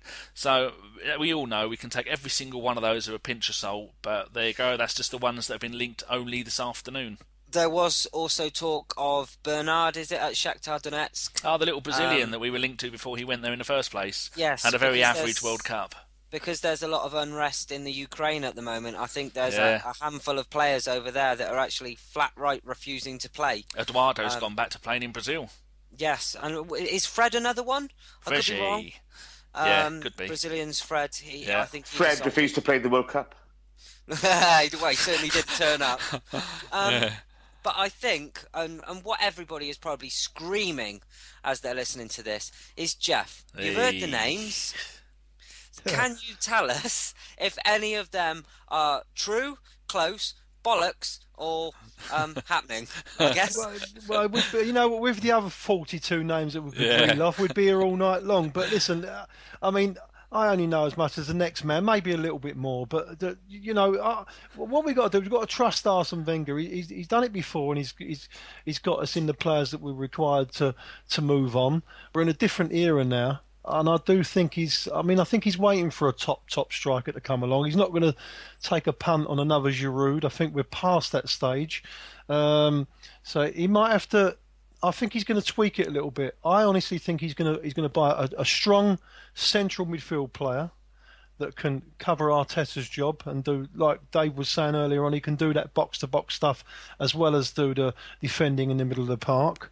I think he'll buy a centre-half, and I think he'll use Sanchez as a central striker most of the time this season, and Giroud will be he'll come off the bench and stuff. But you've got to trust Wenger. He's going to do the right thing. He's waiting. It's still a long way to go yet. People were screaming on Twitter earlier on today about Balotelli for 16 million. Well, there's a reason he's 16 million pound, because the kid's trouble. He's been trouble everywhere he's gone. No one's got any doubt in his ability. He's a fantastic player. But, it's like I said, it took us 3 years to get rid of all the bad egos in the squad. There's no way in the world that he's going to take another punt on someone like Balotelli. There's a reason he's 16 million pound, because he's only 24. If he had a proper attitude and did the right things on and off the pitch, it'd be 40, 45, maybe 50 million pounds. So just everyone's got to relax a little bit. It's going to be all right, and I'm 100% confident, but by the time September comes, we'll have a good enough squad to take us forward and challenge for the Premier League. And Jace, I understand that seeing it's a bit of a Q&A with Geoff, because we try to get every little last piece of information out of him, that you've got a question. Yeah, to be honest, I'm normally pretty positive, and today I had a bit of a meltdown on the WhatsApp group. Geoff, do you think if the dominoes fell the right way, Arsene would make a £50 million bid for Cavani? In my heart of hearts, I think that boat sailed now. He bid £30 million on him 2 Januaries ago. I'm not sure that Cavani's even the same player, or he's done as much as what he was back then. I really don't know, mate. You know, it's so difficult to tell, isn't it? He's another one with a big ego. He's not getting the game how he wants to be playing. You know, they're playing him out wide and alternating him. It's difficult. I mean, personally, I'd buy him. You know, he's the right age, but you're going to have to pay a lot of money, and he's going to cost a lot of money in wages. Do you really, really want to upset the apple cart when maybe he could just wait and find another gem from somewhere which he might have up his sleeve? I mean, the one thing I'd say in that is the gems seem to be fewer and farther between at the moment. You know, and the guy who came in, he had 70 odd goals in 108 games at Napoli. That's not too bad, and he would give us an extra dimension to our game rather than the sulking Frenchman up front at present. Yeah, it's the money that it costs. So we'd have to we'd have to pay a lot of money for him, and he'd most probably cost us. He'd most probably be our highest earner at the club. Now, is he really going to be better than Ozil and others? Is he going to with all of a sudden there'd be other players looking to come in and get their £200? I don't know whether Arsenal can pay them figures to 8 and 10 people like the Cities and the Chelseas are. I don't think we can do that. So it's a balancing act with Wenger, and it's really, really difficult. It's like spinning plates. It's very, very difficult. So, but I reckon we just have faith in him. I think if we're very, very so close, like we was last year. I know it's a cliche, but we are so close. It's a different game now. We've got plenty of money, but let's just not blow it for the sake of it. Let's get the right players in. And I think what he's done he's got Ozil in. No doubt he's a quality player. He's a fantastic player. He's got Alexis in. He's another one. They're both quality players and they're ready to play. He'll do the same again. Whether he's going to have to spend that big money, I'm not sure. I'm really not sure. Cool. Thank you, G. Geoff, I've got one for you. People have sort of mentioned about the Champions League and qualifying for that before the checkbook gets dusted off again. Do you think that there's a chance that if they happen to not make it through to the group stages, that the spending's not going to be quite so big in regards to maybe finding it a little bit more difficult to attract a big name to come to the club? Yeah, I don't think it's about the money. We've got the money, and I don't necessarily think it's about the attractiveness of the club. Arsenal are a massive club, and I think all them players anyone worth his salt is going to realise that Arsene Wenger is a fantastic manager, gives respect to his players and lets them express themselves. I don't think that's the problem, but you do get the big players out there that do demand the Champions League football because they want to play in the Champions League at the top level. But that is the high end of players. I think the players that Arsenal are interested in, if they really want them, they could get them. Actually, that was a question that was asked on the Facebook page as well by Michael Agamos Rasmussen. So, well done, Dom. Oh, there you go. Right, I think we should go and ask a few questions that we got. I'm not really eating licorice at all. Rich Stanton, which is at Rich STANTON FRS, is a question for Dave. He says he's a fellow firefighter. He says, ask him, for me, what's the bigger buzz, running out for Arsenal or running in a building going like a train? It's a tough call because when you run out for Arsenal and it's a big buzz, you don't really realise until, like me, 15 years later, that all happens so quick and the career's over. It's a tough one. I was brought up in football and, playing in big games, even from when you're 10, a cup final's a big game. So you're used to just going out there, shutting it all out and playing a big game. But mate, when you go into an house that's going, or a high-rise building that there's only one way in and one way out, but you're going all the way in to where that place is red hot. It's a massive buzz. It's 700-800 degrees. You can feel the heat as soon as you go, and you can't see. All your senses are gone. You can't see, you can't smell, you can't hear. All you can hear is crackling and popping. It's I don't know. It depends what you're into, but it is a massive buzz going into a place that's going like rat shit, I must admit. And it's real life and all, David. Yeah, you're more conditioned to a football match because you've spent years being in big games and doing things, and you're a professional. That's what you do, and you've got all your senses. Take all that away, and knowing that you could, you don't know what you're going to find in there. Yeah, it's kind of, the adrenaline's probably running a little bit higher, I would say, in a fire that's going properly. But if I had my time again, I'd turn out for Arsenal every day and sacrifice, because there's nothing like playing and looking back and thinking I was blessed to do that, and millions of people want to do it and only a few get to do it. Did you take it in, Dave, at the time, or did it pass you by a little bit? No, it weren't until everything was gone and left me that you realise what you have. It's really difficult, Oh, yeah. And I look back at things now, and I saw a YouTube video someone sent it to me on Twitter of when we beat Coventry at the end of the season to win the championship, and I was like, whoa, look at me walking around the pitch with scarves and that on me, and I got shivers down my spine, much more than I got when I was walking around the pitch, because I was looking at it thinking, that's me 20 years ago. Wow, how lucky was I? And it was like some sort of realisation of what had happened. Because back then, you know what? I turned up, I did my best, and I went home, and it was what it was. But yeah, you don't realise till years later. That's why I'm so interested in the game now. Much more than I was in that little in between period. It's just I've got that sort of reignition of my love for it, if you know what I mean, and that's why I love going and doing so much stuff with Arsenal and talking about Arsenal and doing whatever I can for them. Hey Dave, as a fan, thanks. It was bloody great watching you play. Well, what a kiss ass. I don't give a damn, okay? I'll stick my tongue right up his I love backside. it. Good luck to you, couldn't mate. give a shit, okay? I'll tell you one thing. I watch stroppy twats like Giroud, okay, ponce about in the park and not give 100%. Give me Dave Hillier or Ray Parlour any day of the week, okay? Somebody who it means something to, okay?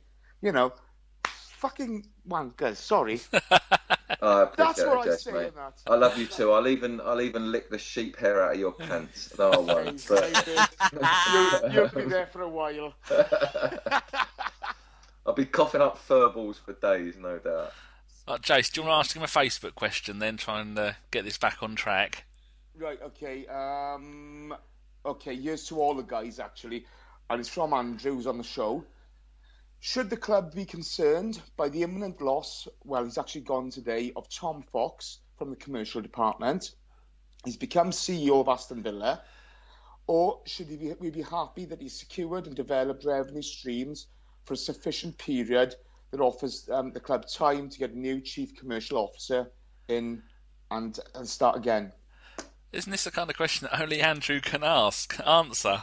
Or ask and answer. Andrew or the patient one, Timothy Payton, isn't it, really? This is an answer for.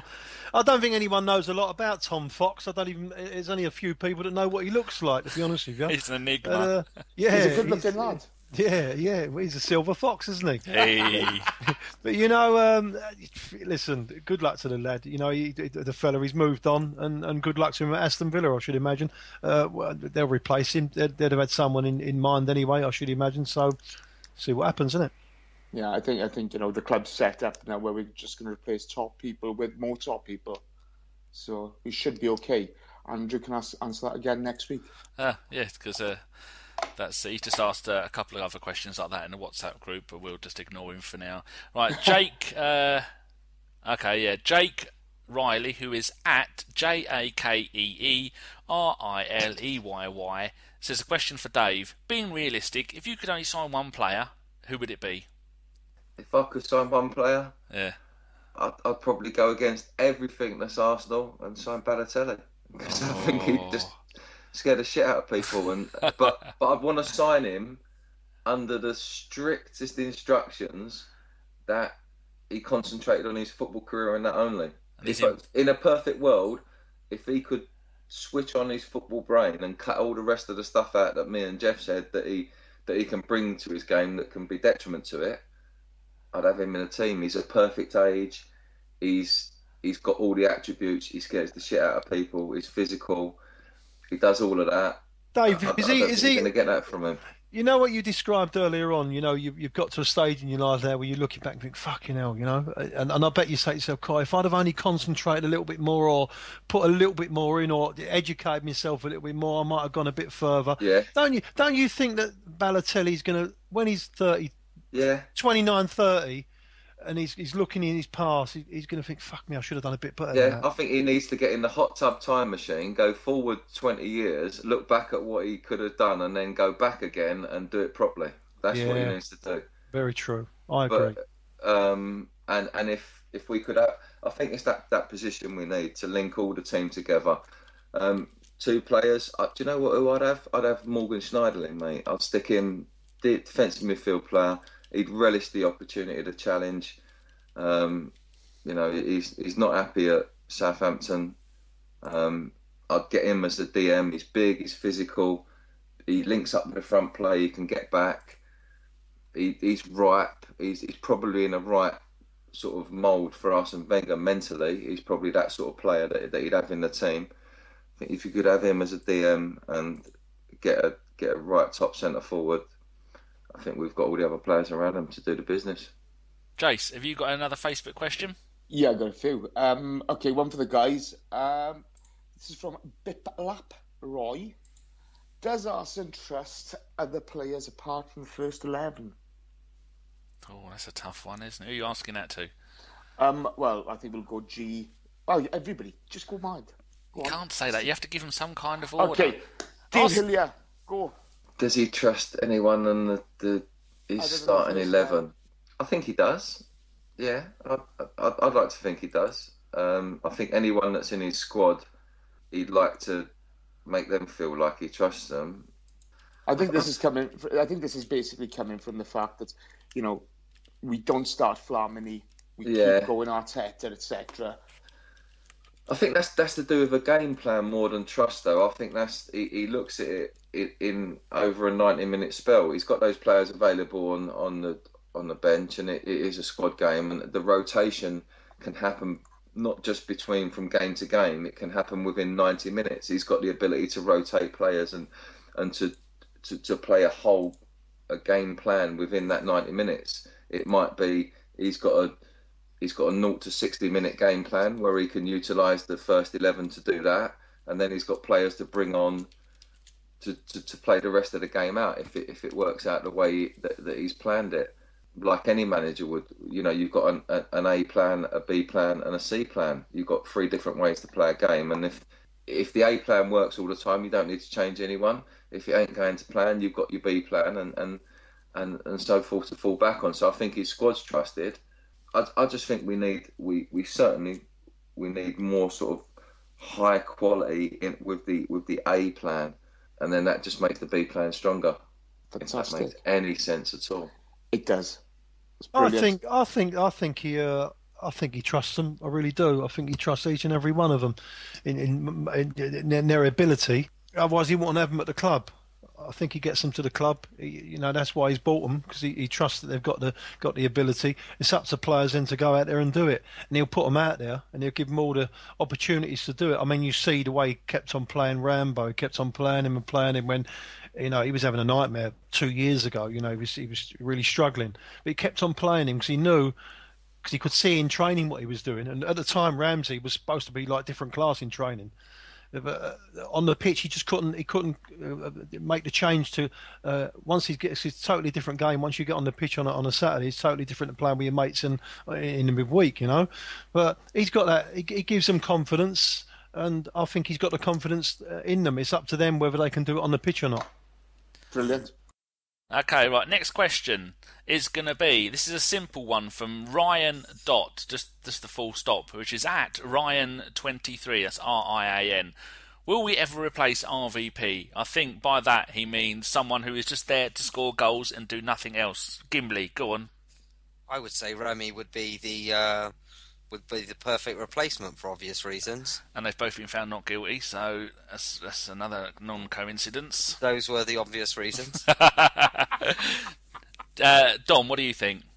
Yeah, well, it depends what you mean by replace, doesn't it? There's not that many guys out there that can score you 30 goals a season. So, you, like Geoff said earlier, you can go out and spend 40, 45 million pounds on a striker and get somebody in, but you're still not guaranteed that they're going to fit into your system and score you 30, 35 goals. And Man City won the league last year, and Yaya Toure was their top scorer, so you don't necessarily need one either.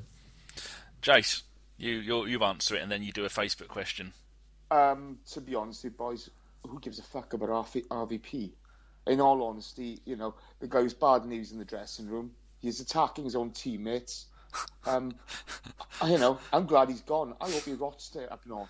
There you go. To RVP. The little boy inside has drowned from his own tears. I hope the little boy inside of you has met up with Jimmy Savile. Chase, you just have to take it down to that level. Oh dear. Sorry, Go on, lads. Facebook question, Jace. Okay, Facebook question. I've had the same one from Siddharth Haziraka. Sorry, Siddharth. And Harry Fellows. We start off with Dom on this again. What more does Joel Campbell have to do to get some playing time? Good question. I'm not too sure what. I think it's a balance thing with the team. To be honest, I think when Dave was talking before about having one player on one wing that's a little bit more defensive and having a flyer like a Sanchez down the other, and maybe it'll just unbalance the team a little bit too much if Joel Campbell's playing out wide left, which is I assume where he probably is going to play most of his football. But I think it's probably just competition at the moment. I think that it's a tactical thing more than anything. I think he'll get a go. Cool. G? Geoff? I think it's very crucial at the start of the season that we get it right with regard to we don't get beat. We can come away with a draw like we did in Turkey the other night in a knockout tie. But with the league games, I just think he's got to get it right. So he's got to put a team out there, and if you put Campbell out there, he hasn't played in the Premier League, and you don't know how he's going to perform. So you're taking a chance. I don't think you need to do that right now. He'll get game time, but I don't think it'll be right now. He'll get plenty of time, I'm sure. Cheers, pal. Gim, come on, Gim. I think there were certain games, like against the Palace game, when we saw Oxlade-Chamberlain come off the bench and start running at the defence, that we actually started giving them any real problems in that match. I definitely think Campbell can be that kind of a player that comes off the bench. He's got the pace.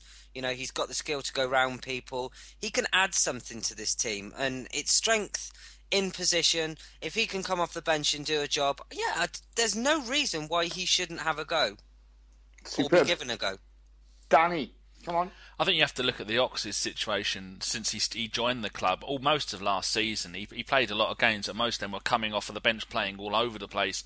I think Wenger has his 11, he has people who will come on for those, but I think he is not going to get a starting position anytime this season, apart from maybe the League Cup. No matter what he does. I mean, we're not even sure whether he's a winger or a striker, because I think he plays in a slightly different position for Olympiacos last season than he will do for us this season, that he did for Costa Rica in the World Cup. So I think he's got a season on the bench getting games, and he should be grateful with that.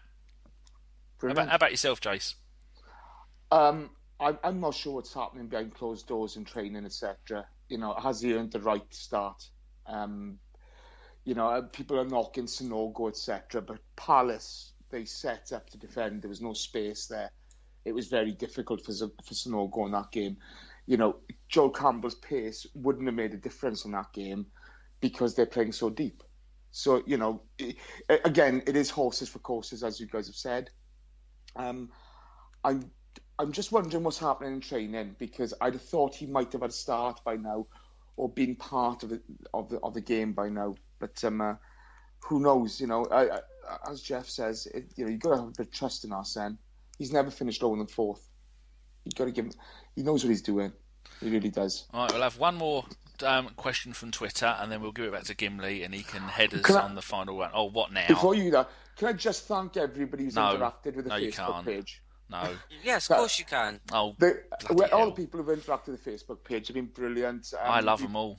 Yeah, they've been superb. By the way, Gaz has a question for you, Danny. Oh, Jesus. Are the top three from last season's Fantasy League going to appear on the pod?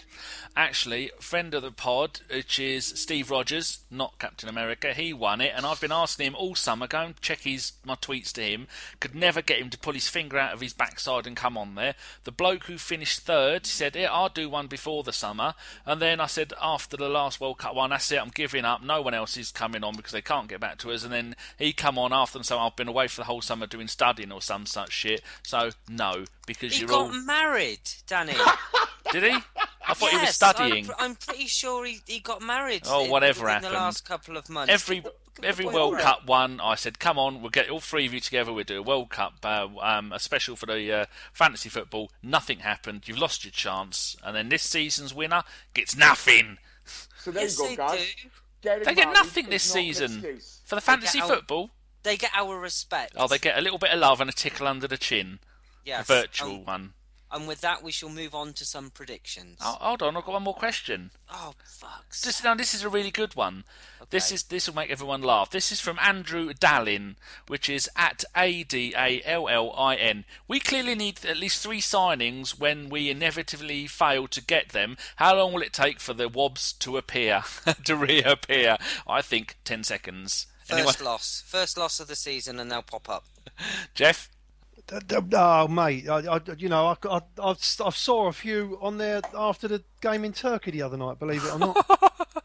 Honestly. Warming up on the touchline, ready to attack. Yeah, the diehards, they're almost wanting him to foul. It's incredible, honestly. Well, it's amazing viewing. Hasn't won a trophy in weeks now. Dom, what do you think?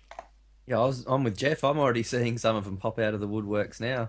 I think Geoff's spot on. People almost it's nearly like self-harm. They want the club to do poorly just to suit their agenda. It doesn't make any sense to me. And finally, Jace, do you want to have a little bit of Welsh? Have I asked you on this, Gim? No. Oh, okay. Gim, then I'll go to Jace at the end for a little bit of Welsh justice. Then it's yours. I'd simply say the first game that we lose, you will see them all take to Twitter like the ugly lot that they are, and saying Arsenal and Arsenal aren't going to do anything. You've already got the people going on there, to which to some extent I agree. If they don't get a defensive midfielder, I think the work that they've done in the window so far is all in vain. However, you can't judge because we're 2 weeks away. So judging when the window's closed. Until then, reserve all right. Go on then, Jason. Finish these questions off with a bit of Welsh justice. I'd really like to see things from these people's point of view, but I can't stick my head that far up my arse. I think these people need a wake-up call, Either they're so unhappy with their own lives that they've got to pick on something else. I don't know what their problem is, but they can go fuck themselves. Well, there you go. Give back to you. Fantastic. So we'll continue the show then with some predictions, and we'll go to Danny first. Everton, please, prediction. With my mate Dean, who lives in God Manchester as well, is a lifelong Everton fan. Are we home or away? I should know this because I believe we're away, aren't we? I'm just looking at it now. We are away. It's on Sky Sports 5:30 this Saturday. I think if we get a draw out of that, I'll be quite happy. So I'm going to say 1-1. And the first goal scorer is going to be Lukaku. Okie dokie. Geoff? I think we'll go out there and win, to be honest with you. I fancy we'll shock everyone and win 2-1, and Ollie Giroud has scored a goal. No, I'm going to tell her that. I'll tell her that. I'm going to change it. No, we win 2-1 away from home. I think Sanchez will get one. You just couldn't write that shit. If it's not you, it's FK every week. Every week I moan, I had 2-1 Sanchez, and I write the fucking notes. What's up with that? Jesus. Well, you can have it, mate. You got to have it. No. You have it, Geoff. I wouldn't want you to. You got to follow the reigning champion, mate. Yes. Still without his trophy. I'm still working on it. Okay. Right. Jace next. I was going to go for 2-1. I tell you what, 2-0 to us. Rambo first. It's going to be hard though. It's not going to be easy, but I think we'll have a point to prove after Tuesday. So 2-0 to us. Rambo. And Dom. Oh, I think it might be a draw too, but just for fun, I'll tip us 1-0, and I reckon we could see a goal from. I'll go Sanchez. Fantastic. And I'm going 2-0 Sanchez. We'll continue then with some shout outs, and we'll go back in line, back to Dom. I've only got one tonight. That's for our Canadian Geoff, the other Geoff at Hollifrud. What a man! Yeah, I wish I was him. champion. He's a rock star. So give him a follow. He's a top guy. What's his Twitter handle if you want to give it out? It's at Hollefrund. HILLEFREUND. Fantastic. And next to Jason. Love Geoff. He's top man. I'm actually wearing a T-shirt of his at the moment. Thanks to all the Facebook guys. Does it match his pants? It's a Dukes FC one. It's a rock star. Dukes. Is that the one with the horse shagging the rhino? Yeah, that's the one. Hey. Sponsored by the strip club. Oh, classy bird, Dave. Superb. Thanks to everybody who's interacted with the Facebook page. Really appreciate it. But my shout out is for a young lad from Norwich. He's called Jack Wilshire on Twitter, but his handle is @_Baustrin, BAUSTRIN_. He's a really good guy. Loves talking the Arsenal. I'd speak to him a hell of a lot. Give him a follow and have a chat with him. Top man. Brilliant. Geoff? Yeah, shout out. You're going to love this. Shout out to the one and only Blackburn George. Oh, Jesus. Hey, fuck Not back there, down there. Don't look away, just like piss. Everybody hates him, but he don't care. Talks a lot of sense. He's a big Wengerite like myself. And follow him because he's great. Whatever you say about him, he's good fun, mate. He's good. His Twitter line, he's funny. He's interesting. Danny. Oh, hello, love. Right, this is friend of the pod, Sadia Guna Akram, who is at the Goonerette. She did a fun, is it a fun run or is it a half marathon? I can never remember. It's the Sadia's Greenwich Park Run 2014 page. She's trying to raise £500 for the British Heart Foundation. So far, she's done the run already, but she's only raised £380. The podcast has slipped to a cheeky £20 note. So if you want to go and give us some money, it's at www.justgiving.com/SADIA-AKRAM. So she's doing that in memory of her dad. So yeah, if you've got a few quid going spare, go and chuck it her because everybody loves a bit of Sadia. She's a lovely girl. Follow her, yes, right. Follow her as well because she's a good Arsenal. She certainly is, and she goes to all the games, and she's often seen lurking in the background of the Arsenal fan TV, just looking, watching, waiting. No, that's a fantastic follow. I think all of you boys have given out some good follows this evening. I'm going to do mine, who is at Jake Arsenal 11. I don't think I need to spell that. It's fairly straightforward. He's our newest blogger, and it's a pleasure to have him on board. I can't wait to read some of his stuff. It comes highly recommended. He's going to be joining, as Dave said earlier, himself and our other crew of fantastic bloggers, other Geoffs in there as well. So, go on, give him a follow. There's plenty more to come from him. What did you say his new @name was? It's at Jake, Jake, Arsenal, Arsenal 1. Just the one. There you go. I've known him since before Twitter days, from when I used to use Online Arsenal, the greatest football forum in the world. If you want to go there, join up and say hello. I should chuck something out to our listeners just before we close this quickly, and this isn't something that is even in the notes for tonight. Ooh. But I've been thinking that a Bergkamp Wonderland should be the first podcast to do the ice bucket challenge. Geoff, you can have a mask on when it's your turn. However, I am willing to start this shit off from our YouTube page, okay? right? So if the listeners want to see Gimli do the ice bucket challenge and nominate another member of the podcast to do it, and they can go on from there, then you should tell us on our Facebook page or on our podcast Twitter page. So that's about it for this evening, ladies and gentlemen. All that's left is to really thank the guys that have joined me tonight. I know Dave is gone, but thanks everybody else.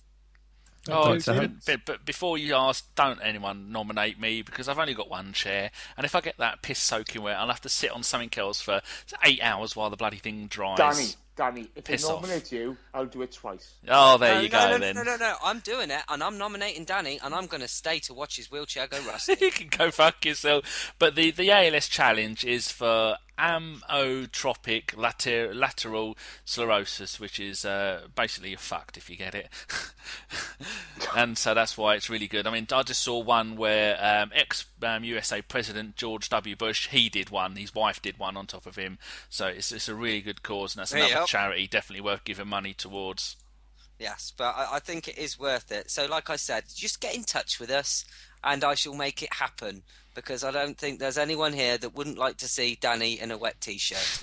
So that was a Bergkamp Wonderland podcast. Thank you very much for listening, and keep it Arsenal. Good night. Bonjour. Goodbye. Nanu, cheeky monkeys. Do you reckon Blackburn George listens to this podcast, boys? No, not not a fucking chance.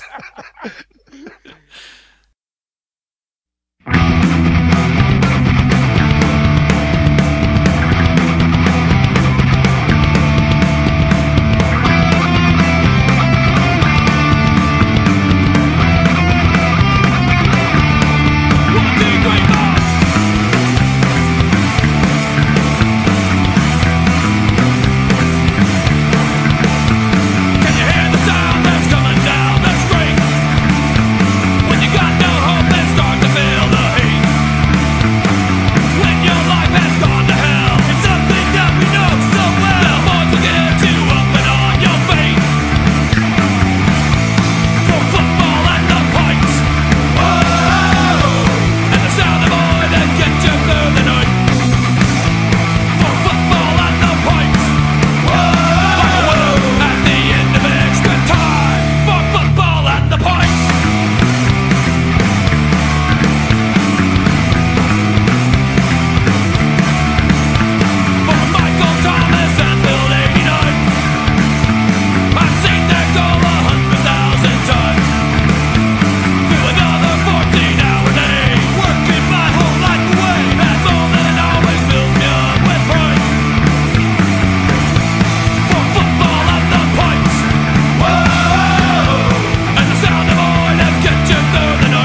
Right, so next, when I start again, I'll just go to the next question. How is everyone time-wise? It's 9:30. Yeah, I'm good for time tonight. You all right, Dave and Geoff? Yeah, sweet. I'm all right for a minute. Yeah, I'm alright for about 2%, mate, of battery. And that's about it.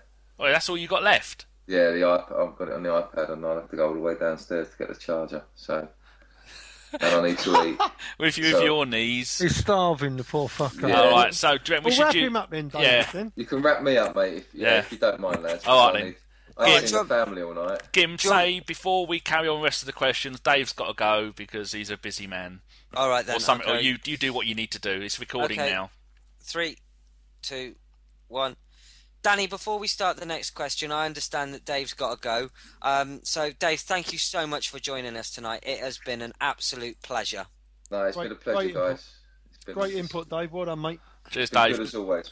Cheers, Dave. Thanks. Yeah, next time, Thanks, bring your charger upstairs with you. Well, yeah, but I can't bring my dinner up as well. You know, I can't sit there and eat corned beef hash. Oh, Danny, let the man go. It's been excellent. Well, we're going to have you on more often than usual. We're going to try and get you on once a month, aren't we? Yeah, you're going to get me on, and I'm going to do. Hopefully, if you give me some topics, I'll do a bit of writing for you, mate. Oh, it'd be lovely. definitely. Get a few bits That would out there, mate. Lovely. Fantastic. Thank you so much, Dave. All right, cheers, Dave. No worries, guys. See you Pleasure later. as always. Bye-bye. Cheers. Cheers. Bye.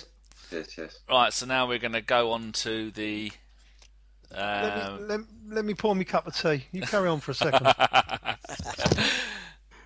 Right, so are we not going to include that bit, are we? Why not? No. I'll cut that bit out. See, now it's started yet another fucking new file. I don't even know what it's fucking doing. Now I've got 4 orange little files, and I've got a white one. And I don't know what any of them are fucking doing.